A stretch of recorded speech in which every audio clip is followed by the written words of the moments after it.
لما ندى تقدم لها كريم كانت فرحتها ما تتوصفش.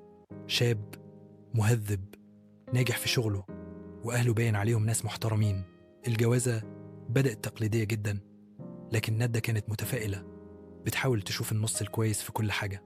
مامت كريم من أول يوم كانت بتتدخل في كل كبيرة وصغيرة، حتى لون فستان الخطوبة حاولت تفرضه عليها. ندى كانت بتعدي وتقول عادي، دي فرحة ابنها وحقها تفرح. بس المواقف كانت بتتراكم.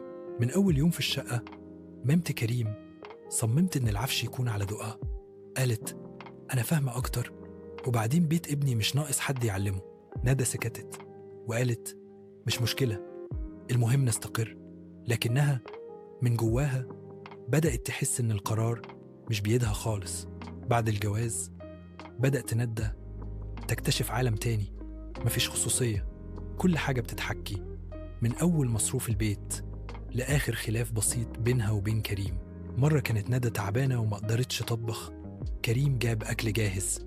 تاني يوم الصبح لقيت مامة كريم بتقولها لو مش قد المسؤولية يا ريت تبلغينا، ابني مش متعود على كده. ندى ابتلعت الغصة وكتمت دموعها. كريم نفسه كان بيحب ندى بس ضعيف قدام أهله، دايما بيحاول يرضيهم حتى لو على حساب مراته، وده كانت أكبر مشكلة. ندى بدأت تحس بالوحدة في بيت المفروض يكون بيتها. كل مرة تحاول تشرح لكريم يرد عليها ما تكبريش المواضيع، أمي نيتها خير وإنتي حساسة زيادة عن اللزوم.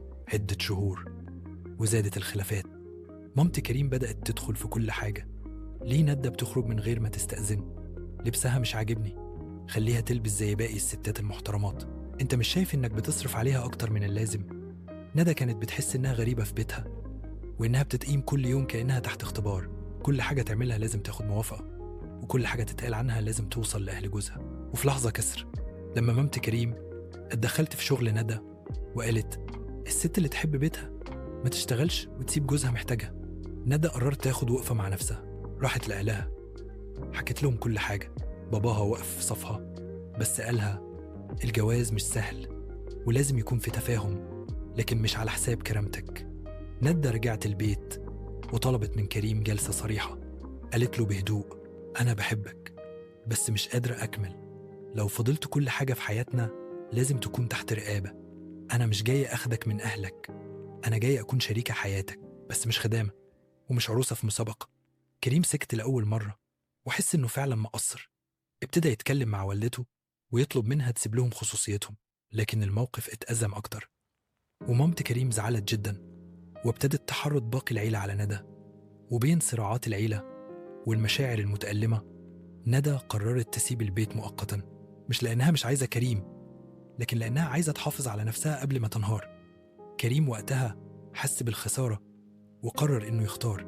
بعد شهور من الحوار والمحاولات قدر يقنع والدته تبعد شوية وتفهم إن ابنها كبر وإن مراته مش عدوها.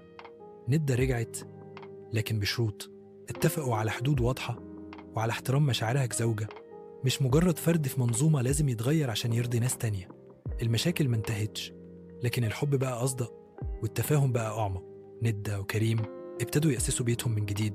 بيت ما كانش ناقصه أثاث أو فلوس، لكن كان ناقصه حب حقيقي وحدود واضحة.